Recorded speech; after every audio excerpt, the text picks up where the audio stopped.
অর্জুন সিং মানেই বোমা, গুলি, খুন, রক্ত, রাহাজানি, দুষ্কৃতি এবং অশান্তির সূত্রপাত করা। টাকা ছাড়া কোনো কথা নেই। আপনাকে নওপাড়া টিকিট দিচ্ছে, খানিকটা ডিমোশনের মতো লাগবে না? পিযু বোস অস্পষ্ট বার্তা দিয়ে দিয়েছেন, আমরা খুন করেছি, আবার পুরো আন্দোলনটাকে মমতার কাছে বিক্রি করে। আমি যদি মুখ খুলে দিই মমতা ব্যানার্জি তো গুন্ডামি যদি আমি করতে পারি, খুব একটা ভালোভাবে পছন্দ করেন না দিলীপ ঘোষ। আমরাই তুলেছিলাম, আমরাই শেষ করি। শুধুমাত্র ব্যারাকপুর নয়, বঙ্গের রাজনীতিক আঙিনায় প্রত্যেক নির্বাচন অথবা নিরন্তর রাজনৈতিক গতিপথে তার বিচরণ সর্বদা। আজ আমাদের এই সাক্ষাৎকার পর্বের অতিথি অর্জুন সিং।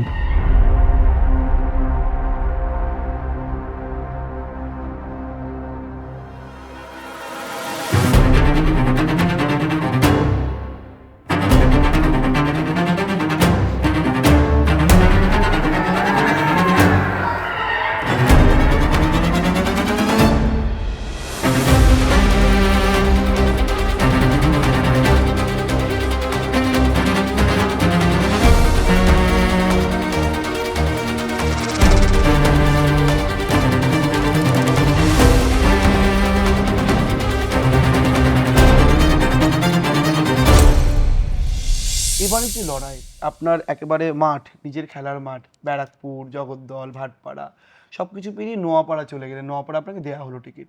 লড়াই কি খানিকটা কঠিন মনে হচ্ছে? লড়াই কঠিন তো আমি দেখতে পাচ্ছি না, পুরো বাংলাতেই লড়াই কঠিন নেই। ব্যারাকপুরটা তো কোনো ব্যাপারই নেই। নোয়াপাড়া এবারকার লড়াই একটা অদ্ভুত টাইপের লড়াই দেখছি। আলাদা আলাদা জায়গা, আলাদা আলাদা টাইপের লড়াই আছে। নোয়াপাড়া লড়াই হলো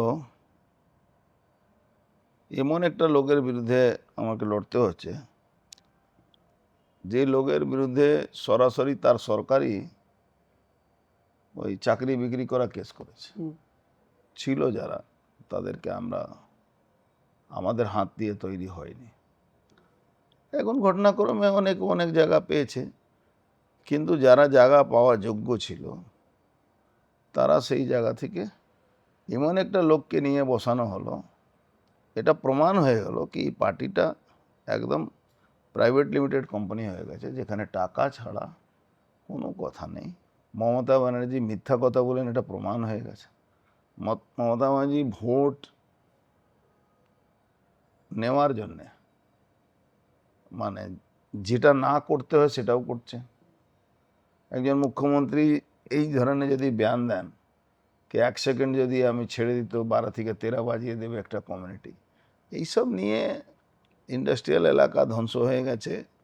এক্সটর্শন, তোলাবাজি সারা বাংলায় চলছে। চাকরি চুরি, ডিএ পাচ্ছে না, তৃণমূল চোর, চাকরি চোর, বালি চোর, পাথর চোর, গরু পাচার, মহিলা নিরাপত্তা, এই সবটাই মানুষ এজেন্ডা সেট করেছে। নোয়াপাড়া বিধানসভা বলা হয় যে তৃণমূলের একটা শক্ত ঘাঁটি, আপনিও জানেন। এবং গত লোকসভার নির্বাচন অনুযায়ী প্রায় 10,000-এর অনেকটা বেশি ভোটে নোয়াপাড়া বিধানসভাতে তৃণমূল কংগ্রেস এগিয়ে রয়েছে। এবার ঠিক কোন দিক থেকে আপনি কি চমক দেখছেন বা আশা করছেন যে ওই সমস্ত কিছু ডেফিসিট পেরিয়ে অর্জুন সিংয়ের মতোই এত হেভিওয়েট প্রার্থী বলা হয়, সে অর্জুন সিংয়ের মধ্যে তারকা প্রার্থী, রাজনৈতিক তারকা প্রার্থী ওখানে গিয়ে জিতবেন? সেখানে কোথাও গিয়ে দল আপনাকে নোয়াপাড়া টিকিট দিচ্ছে, খানিকটা ডিমোশনের মতো লাগছে না? আপনার সঙ্গে তো তারা লড়াই করবেন একটা অন্য আরো হেভিওয়েট প্রার্থী তৃণমূলের থাকলে কি বেটার হতো লড়াইটা? না, হয়তো দল ভেবেছে ওখানে 10,000 ভোটে পিছিয়ে আছে, এই জন্যে দিয়েছে।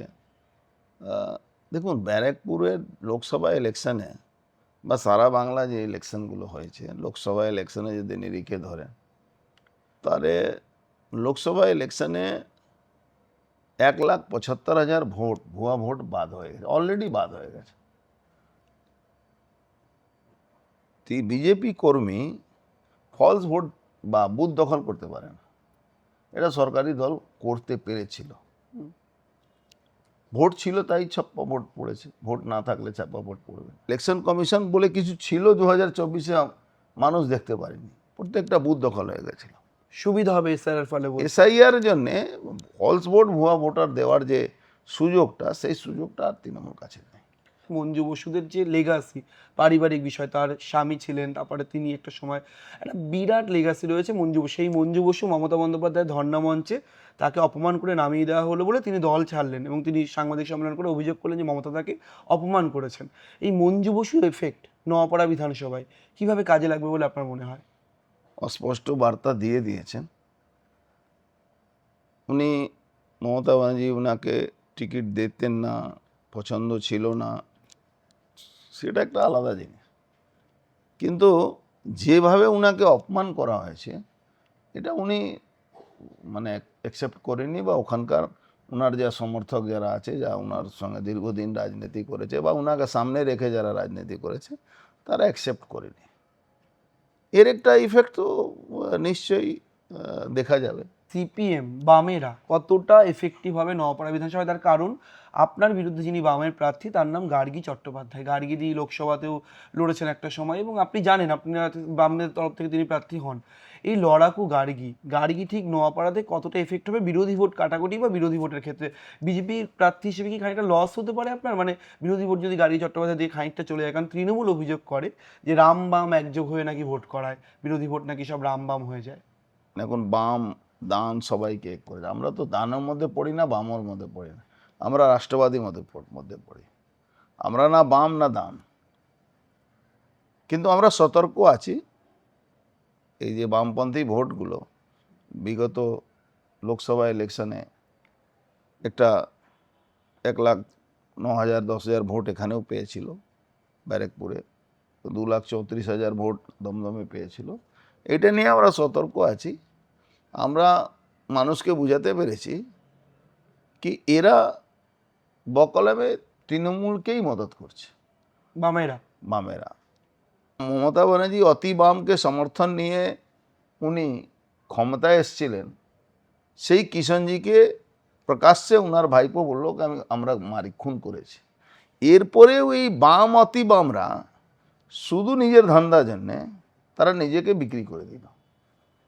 অভয়া কেসে, তিলোত্তমা কেসে যে আরজিকর ঘটনাটা ঘটেছিল, সেই কেসেও আমরা লক্ষ্য করেছিলাম কি এই আন্দোলনটা জন আন্দোলন ছিল, এটাকে পুরো ক্যাপচার করলো বামরা। যারা অন্য দলের লোকেরা এই আন্দোলনে উইদাউট ফ্ল্যাগ, উইদাউট কোনো আইডিওলজি তারা লড়াই করতে গেল, তাদেরকে গো ব্যাক করলো, আবার পুরো আন্দোলনটাকে মমতার কাছে বিক্রি করে দিল। বিরোধীরা, বিশেষ করে তৃণমূল কংগ্রেস, আপনার প্রাক্তন দল, তারা আপনি যখনই কোথাও যাচ্ছেন সেখানে গিয়ে তারা প্রচারের মধ্যে এটাই নিয়ে আসে যে অর্জুন সিং মানেই আবার অশান্তি হবে, অর্জুন সিং মানেই বহু মানুষের রক্ত ঝরবে, অর্জুন সিং মানেই প্রচুর একেবারে কারি কারি বোমা পড়বে। মানুষের মধ্যে এই প্রচার করা হয় যে অর্জুন সিং মানেই বোমা, গুলি, খুন, রক্ত, রাহাজানি, দুষ্কৃতি এবং অশান্তির সূত্রপাত করা। এইগুলো কিভাবে ট্যাকেল করেন বা ব্যালেন্স করেন যে অর্জুন সিং এর এরকম একটা ইমেজ তৈরি করে দেওয়ার আচ্ছা, চেষ্টা হয়? ব্যারাকপুরে ক্ষমতা কারা আছে? তৃণমূল কংগ্রেস। বর্ধমানে ক্ষমতা কারা আছে? তৃণমূল কংগ্রেস। বীরভূমে ক্ষমতা কারা আছে? ঠিক। মাটিয়াবুরে যে ক্ষমতা কারা আছে? কলকাতাতে ক্ষমতা কারা আছে? তো অর্জুন সিং সব জায়গা বোম গুলি ওখানে চালিয়ে যেত, মমতা ব্যানার্জি কেন মুখ্যমন্ত্রী বসেছেন? রিজাইন দিয়ে দিন, আমার কাছে ক্ষমা চেয়ে নিন কি আমি পারছি না, তুই সামাল দে। মানে প্রচার করার কায়দাটাও জানে না। দেখুন, বাংলা রাজনীতিটা না পয়সার উপরে বিক্রি হয়ে গেছে। বামপন্থী হোক বা কংগ্রেস হোক, বা এখন কিচ্ছু দেব না, ভাতা দেব, কিছু মানুষ তার পিছনে আছে, কিছু দেব না, চাকরি দেব না, ছেলে চাকরি হবে না, আবার তোলাবাজি করতে ছেলে ফ্রি আছে, করছে। তো একটা অদ্ভুত ক্যারেক্টার মমতা ব্যানার্জি, মানে ক্যারেক্টার আর নেগেটিভ দুটোই বলা যেতে পারে, সেট করে দিয়েছেন বাংলায়।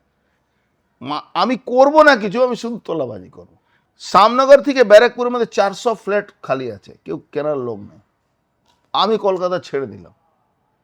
তো গুন্ডামি যদি আমি করতে পারি, তো মমতা ব্যানার্জি মুখ্যমন্ত্রী আর পুলিশ মন্ত্রী আছেন কেন? মমতা ব্যানার্জি লোকেরা যে এই কথাটা বলছে, তাহলে মমতা ব্যানার্জিকে থাপড় মারছে কিনা মারছে? এই সরকারের মধ্যে কলকাতা, হাবড়া রোজ গুলি চলছে, রোজ খুন হচ্ছে, বীরভূমে রোজ মার্ডার হচ্ছে, মুর্শিদাবাদে রোজ খুন হচ্ছে, শমশেরগঞ্জে আমরা করিয়েছিলাম, গন্ডগোল আমরা করিয়েছিলাম। অত্যন্ত ব্যস্ত প্রচারে। একটা বিজেপিতে একটি বিষয়, অর্জুন সিং যখন বিজেপি যোগ দিলেন, আবার তৃণমূলে গেলেন, আবার তিনি বিজেপিতে এলেন, সেটি একটি অন্য বিতর্ক। কিন্তু কোথাও গিয়ে আপনার বিরুদ্ধে দিলীপ ঘোষের নাকি অসন্তোষ রয়েছে, সেটা নাকি দলের অন্দরে রয়েছে। অর্জুন সিংকে নাকি খুব একটা ভালোভাবে পছন্দ করেন না দিলীপ ঘোষ। এই দিলীপ ঘোষের সাথে এই টাসেলটা কেন অর্জুন দা? মানে কি কারণে দিলীপ ঘোষ আপনাকে পছন্দ করেন একটু বলবেন? মানে কি কারণ, কি সমস্যা আপনাদের মধ্যে? হয়তো আমার চেহারাটা পছন্দ নেই, আমি কুরূপ মানুষ, আপনাকে অনেক আমার দেখতে ভালো। আমার আমার আমার 4টে দাঁত বেরিয়ে গেছে, তার জন্য আমাকে পছন্দ কেউ করে না। কিন্তু আমার কোনো ওনার প্রতি নেই। উনি আমাদের লিডার, উনি আমাদের নেতা, ওনাকে দল জায়গা দিয়েছে, উনি লড়ছেন। কে কি বলছে তাতে অর্জুন সিং ডোন্ট কেয়ার, ওইসব নিয়ে আমি মাথা ঘামাই। পবন, অর্জুন সিং দুজনেই টিকিট পাচ্ছেন। এই পরিবারবাদের যখন অভিযোগ উঠছে আপনার দিকে যে আপনারা দুজন বাবা ছেলে দুজনে টিকিট পাচ্ছেন, এগুলো নিয়ে খারাপ লাগে অর্জুন দা, নাকি মনে হয় যে? আমি আনন্দ করি, বাবা ছেলে দুজনই তৃণমূলের বিরুদ্ধে লড়াই করছে, তার জন্য হয়তো পার্টি বুঝতে পেরেছে। আপনি লোকসভা নির্বাচনেও পার্থভৌমিকের বিরুদ্ধে লড়াই করেছিলেন এবং আপনি আমাদের একটি ইন্টারভিউতে বলেছিলেন যে আপনি 200% আত্মবিশ্বাসী, রাজনৈতিকভাবে আপনি পার্থভৌমিককে বিপুল ভোটে হারাবেন, কিন্তু আপনি দেখা গেল হেরে গেলেন একটা সময় গিয়ে।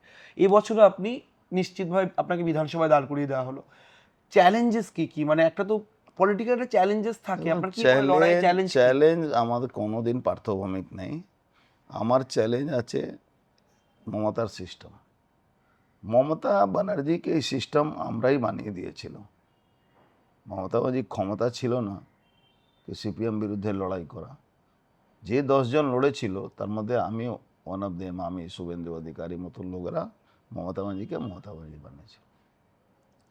ওটা আলাদা কথা কি উনি ক্ষমতাশালী লোককে পছন্দ করে না, উনি চামচা বেলচাকে পছন্দ করেন।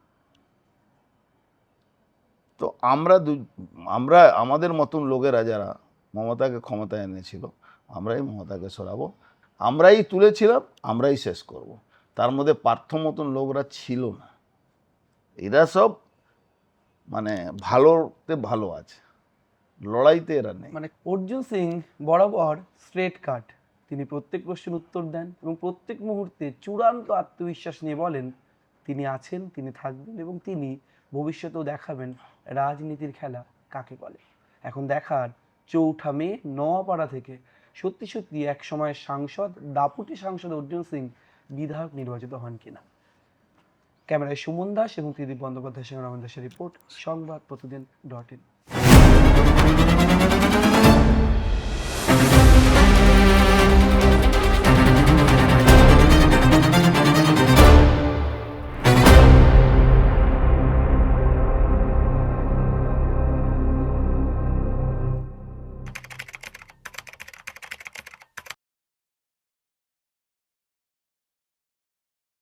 এবারে ভাই ভোটের লড়াই এই এখানেই দেখবো।